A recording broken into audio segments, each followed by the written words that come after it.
अस्सलामु अलैकुम रहमतुल्लाहि व बरकातुहू। आप देख रहे हैं न्यूज़ स्पीक। मैं आपका भाई आरिफ रहमान। चलते हैं खबरों की तरफ। इस वक्त पूरे भारत में आंदोलन का माहौल बना हुआ है और मुसलमान अपनी सियासत और तुल्लकबाजी में लगे हुए हैं। मुसलमानों, जरा इस बात को बताओ कि तुम जिन पार्टियों की गुलामी कर रहे हो, तुम्हारे लिए क्या किया है?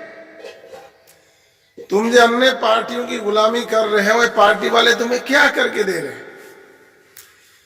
कुछ लोग कांग्रेस के भक्त हैं, कांग्रेस के लिए मर मिटने के लिए तैयार। क्या उसी कांग्रेस के लिए तुम मर रहे हो जिस कांग्रेस ने बाबरी मस्जिद की ताला खुलवाया था? उसी कांग्रेस के लिए अपना जान छिड़क रहे हो जिसने गुजरात दंगे में कोई कार्रवाई नहीं की? क्या उसी कांग्रेस के लिए जान छिड़क रहे हो जो आसाम में हजारों लाखों मुसलमानों को बेघर किया गया, उसके लिए कोई कार्रवाई नहीं की? किस कांग्रेस के लिए जान छिड़क रहे हो? क्या किया है तुम्हारे लिए इस कांग्रेस ने जो तुमको सदियों से धोखा देता आया है? जमहूरियत के नाम पर और इंसाफ के नाम पर तुमको धोखा दिया, उस पार्टी के लिए जान छिड़क रहे हो? अरे मुसलमानों, ये गाय वाला कानून भी कांग्रेस का लाया हुआ है और एनआरसी का मुद्दा भी कांग्रेस का ही लाया हुआ है, क्योंकि कांग्रेस ही ने पास किया था, जो आज बीजेपी इसको सीढ़ी ब सीढ़ी दर बदर उसको लागू करता जा रहा है।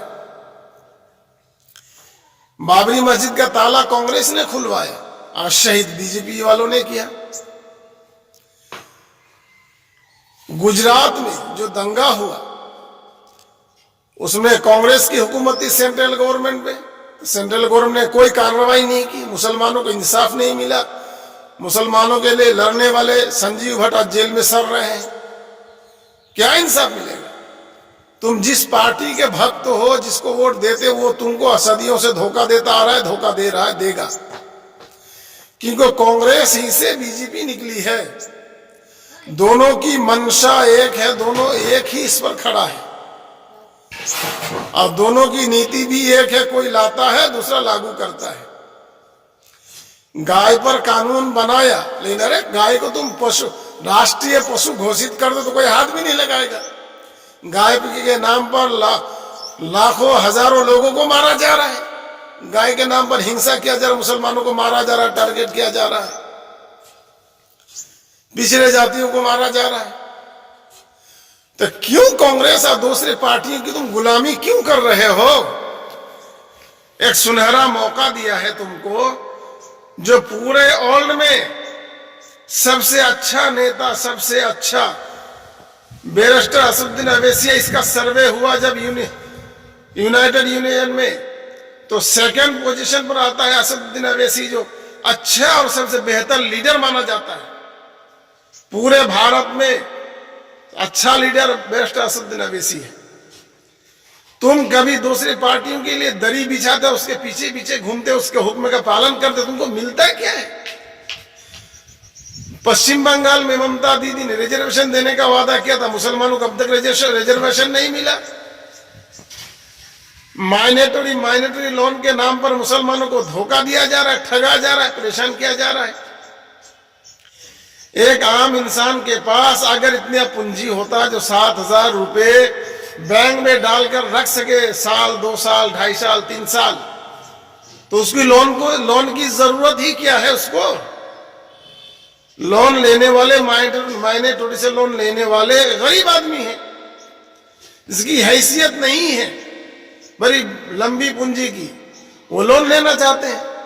उससे माइनॉरिटी लोन के नाम पर 7,000 रुपए बैंक में सालों साल डलवा के रखते हैं। उसका बेनिफिट क्या मिलता है? कुछ नहीं। सिर्फ जो मुसलमानों के नाम पर, काम करने के नाम पर धोखा दिया जा रहा है, खाना पूरी की जा रही है। पहले तुम्हारे पास ऑप्शन नहीं था मुसलमानों, पर अब ऑप्शन है। ऑल इंडिया मजलिस इत्तेहादुल मुस्लिमीन कोई नई पार्टी नहीं है। 1944-45 आजादी के बाद से ही ये पार्टी जो है इजाद में आई और ये जमहूरी पार्टी है। कोई पार्टी तुम्हारे लिए काम नहीं करती। बेस्टर असुद्दीन अवैसी के वालिद मोहतरम हैदराबाद में हमेशा जब तक रहे जीतते आए। अवैसी भी जीतता आ रहा है, उसका भाई अकबरुद्दीन भी जीतता आ रहा है। इस वक्त हैदराबाद में गठबंधन की सरकार है, जो मजलिस और वहां की जेडीएस से गठबंधन सरकार है। ये वही पार्टी है, ये जमहूरी पार्टी है, सबको साथ लेकर चलना जानती है, सबका साथ सबका विकास चाहती है।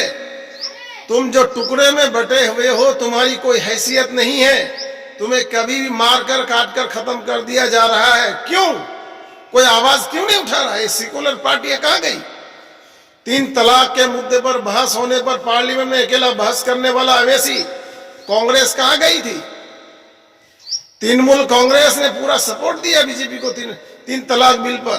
क्या तुमने कभी सोचा है कि तुमको अपनी पार्टी में रखने और उसके नाम पर, जो जमहूरियत के नाम पर धोखा दिया जा रहा है सदियों से? तो अपनी आंखें खोलो और सुन्नी, वहाबी, हनफी, देवबंदी और बरेलवी के नाम पर बंटना बंद करो। एक हो जाओ। वातसिमू बिहब्लिल्लाहि जमीअन वला तफर्रकू, कुरान को फॉलो करो। और टुकड़े टुकड़े होकर बंटने से बेहतर है, चंद गिरोह में बंटने से बेहतर है एक हो जाओ। कुरान की बात को भी मानो और मुनाफिकाना रवैया छोड़ो। अगर तुम्हारे किसी मुसलमान भाई पर अत्याचार हो रहा है तो हक के लिए आवाज उठाओ, एकजुट हो जाओ। तुम सब मिलकर अल्लाह की रस्सी को मजबूती से पकड़ लो, एक प्लेटफॉर्म पर आ जाओ, बंटना बंद करो। जब तक तुम एक नहीं होगे, तुम्हारे लिए कोई इनकलाब आने वाला नहीं है। सिख समुदाय को देखो, कितना जमकर बैठा हुआ है, आंदोलन कर रहा है। कुछ मुसलमान कहते हैं कि मुसलमानों की हिमायत की जरूरत थी किसान आंदोलन को, बिल्कुल भी नहीं। अरे मुसलमानों, तुम्हारी हैसियत क्या है? तुम्हारी ताकत ही क्या है? तुम क्या कर सकते हो? तुम्हारी भारत में सियासती या दूसरे इनकलाबी मामले में तुम्हारी कोई हैसियत नहीं है कि तुम टुकड़े टुकड़े होकर बटे हुए हो, एक दूसरे के खून के प्यासे हो। क्योंकि तुम कभी वहाबी बनते हो, तो कभी देवबंदी बनते हो, तो कभी बरेलवी बनते हो, तो कभी कादियानी बनते हो, तो कभी शिया बनते हो, तो कभी सुन्नी बनते हो। तुम्हारी कोई हैसियत नहीं है। तुम जब तक एक प्लेटफॉर्म पर नहीं आकर खड़े हो जाओगे और अपना लीडर, जो अच्छा लीडर मिला भी है, तो उसको तुम बीजेपी की बी टीम कह रहे हो। 2014 में बी टीम, बीजेपी की बी टीम ममता बनर्जी थी, जो ममता बनर्जी ने बीजेपी के साथ गठबंधन किया था, और अन्य पार्टियां जो बीजेपी के साथ गठबंधन कर रही है। अरे ये जो इलेक्शन लड़ते हैं तो ये सेकुलर हो जाते हैं, और जब मजलिस जाती है तो वो बीजेपी की बी टीम हो जाती है। अपने अकल में जो पर्दा पड़ा है उसको हटाओ और देखो, अब तक होश में आओ मुसलमानों, और एक प्लेटफॉर्म पर आ जाओ। और एक प्लेटफॉर्म पर आकर तो देखो फिर तुम्हारी ताकत क्या होती है। फिर नेता लोग तुम्हारे पैर के जूती की तरह आएंगे तुम्हारे सामने और प्रस्ताव रखें, तुम क्या चाहते हो बोलो, हम तुम्हारे लिए आवाज उठाएंगे। तो मजलिस को अपना लो और हक की आवाज के लिए लड़ना सीखो, और मुनाफिकाना चालों से बाज आ जाओ। कब तक ये सब करोगे? धोखेबाजी का सामना कब तक करोगे? दूसरे के लिए फर्श बिछाने वाले मुसलमानों, दूसरे के लिए चापलूसी करने वाले मुसलमानों, मुनाफिकाना रवैया को छोड़ दो और अपने आप को पहचानो। एक प्लेटफॉर्म पर आ जाओ। वातसिमू बिहब्लिल्लाहि जमीअन वला तफर्रकू को फॉलो करो। अपने बच्चों को पढ़ाओ, लिखाओ और इस्लामिक तालीम के साथ साथ जनरल तालीम भी दिलवाओ, दुनिया की उलूम को भी दिलवाओ, ताकि उसको अच्छी और बुरी की पहचान भी हो सके, अपने आप को भी पहचान सके, खुदा और उसके रसूल को भी पहचान सके, ना कि गुमराह हो जाए। ऐसे ही आप हमारे साथ जुड़े रहें ताज़ा अपडेट के साथ। अस्सलामु अलैकुम व रहमतुल्लाहि व बरकातहू।